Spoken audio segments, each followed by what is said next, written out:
Hello guys, assalamu alaikum. Welcome to your channel Slim Farming. And in this full video, আমি হারুন থাকছি আপনাদের সাথে।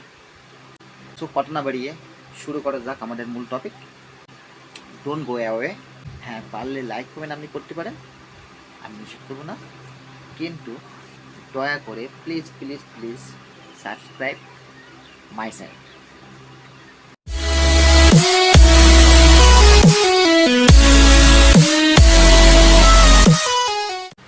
অনেকেই আমার কাছে ইমেল বা কমেন্টের মাধ্যমে জানতে চাইছে যে আমরা প্রথম থেকে আপনার ভিডিওগুলো সম্পূর্ণ দেখেছি এবং মাশাআল্লাহ আপনার ঘেরের প্রসেসিং অনেক ভালো ছিল, কিন্তু এই প্রসেসিংয়ে কি আপনি নিজেই সফলতা অর্জন করতে পেরেছেন?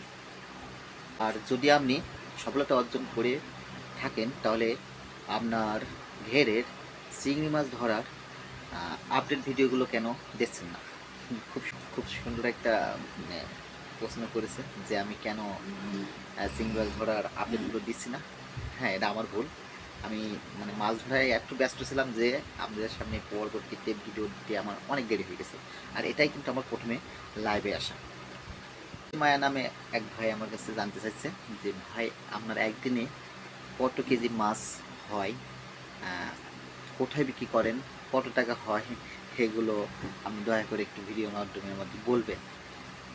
দেখুন, একটা ঘেরে একদিনে মাছ কয় কেজি হয় এটা সম্পূর্ণ গোপনীয়তা বজায় রাখতে হয়। কারণ আপনার ঘেরে যদি অনেক বেশি মাছ হচ্ছে সে সবাই যদি জানতে পারে তাহলে আপনার সিকিউরিটির একটা ব্যাপার থেকে যায়, আর নিরাপত্তা নিয়ে অনেক বেশি সতর্ক থাকতে হবে। আমাদের ঘেরে একদিনে কত কেজি মাছ হয় আমি নিজের সিকিউরিটির জন্য সেটা বলতে পারবো না, বাট আমি যতটা পারি আপনার মাছ ধরার সিস্টেম কিংবা মাছ ধরাটা একদিনে আমি দেখবো, আমরা অনুমান করে নেবেন যে কত কেজি মাছ হয়েছে কিনা। ঠিক আছে, আমাদের এই ঘেরের চিংড়ি মাছ ধরার সিস্টেমটা মূলত আমরা তিনভাবে বিভক্ত করে থাকি। একটা রাতে আটলধারি, 2 নম্বরটা হচ্ছে ডগ থেকে মাছ ধরি, এবং 3 নম্বরটা সকালে আটলধারি, সকালে আটল দিয়ে যে মাছ ধরা হয় এটা। রাতে আটল ঝাললে শুধুমাত্র যে আপনার চোরের হাত থেকে রক্ষা পাবেন তা না, অনেক সময় কাঁংড়া পড়ে, অনেক বেশি মাছ পড়ে, সে সময় চিংড়ি মাছ আর ঢুকতে চায় না। এই জন্য রাতে একবার যদি আপনি 9টা থেকে 10টার দিকে আটল ঝাড়তে পারেন, খালি করতে পারেন আটলটা, তাহলে পুনরায় আবারও ঠিক একই পরিমাণ মাছ পড়বে, এটা আশা করা যায়। সো আর বেশি কথা বাড়াবো না, এখন আমরা আজকে ডগের মাছ কীভাবে ধরবো কিংবা কতটা ডগের মাছ আসছে, কতটা মাছ আমরা তুলতে পারবো, এটা সম্পূর্ণ আমাদের দেখাবো। যেহেতু ভিডিওটা আজকে অনেক বড় হয়ে যাচ্ছে, তারপরেও আজকে অনলি ডগের মাছ ধরাটা আমরা দেখাবো। কত কেজি আমি এটা বলবো না, আপনারা অনুমান করেন যে কত কেজি মাছ পড়তেছে কিনা। ঠিক আছে, দেখলে একটু বুঝতে পারবেন কয় কেজি হচ্ছে, বাট আমার সিকিউরিটির জন্য আমি বলতে পারবো না। তারপরেও অনেকের রিকোয়েস্টে আমি ডগে মাছ ধরার সিস্টেমটা কিংবা এটা সম্পূর্ণ তুলে ধরার চেষ্টা করতেছি। চলুন আজকে ডগের মাছ ধরাটা আমরা দেখি। সুতরাং আমরা সরাসরি চলে আসলাম আমাদের ডগে। এখানে আমাদের এক কর্মচারী মাছ ধরতেছে, আমরা দেখতে পাচ্ছেন। এখানে কিন্তু মাছ ধরার সিস্টেমটা হলো ডগের ভিতরে, পাকা ডগ যেহেতু, ডগের ভিতরে মাছ চলে আসে এবং আমরা ডগের যে ভূমিকলের পাটা আছে সেটা যখন আমরা নামিয়ে দিই তো এই পানিগুলো নদীতে চলে যায়, দেন ডগের পানি শূন্য হয়ে যায়। তারপরে এখানে আমাদের নেট দিয়ে জালছি তৈরি করা আছে, জালছি দিয়ে সেটা কীভাবে মাছ ধরতে হয় সেটা আমরা দেখতে পাচ্ছেন। তো এখানে শুধুমাত্র যে বাগদা চিংড়ি আসে এটা না, এখানে বাগদার সাথে সাদা মাছ যেমন হৈন্যে, সেমনে, রসনাই, তেলাপিয়া, পাইসে, কাঁংড়া, কুচে সবগুলোই চলে আসে। তো আমাদের যারা কর্মচারী আছে, আমাদের আকবাচ্চা ম্যানেজার আছে, ওনারা খুব সুদক্ষ, খুব সুন্দরভাবে তারা মাছগুলো ধরে, এবং এই সিস্টেমে মাছ ধরা তেমন কষ্ট না, খুবই ইজি ব্যাপার। তারপরেও দ্রুত মাছ ধরা হয়ে যায়। কিন্তু অন্য জায়গায় আমরা দেখছি যে কাঁচা ডগ যেগুলো আছে সেখানে আটল দিয়ে জাল মেরে হাত দিয়ে মাছ ধরতে হয়, কিন্তু এটা সম্পূর্ণ অন্যরকম সিস্টেম।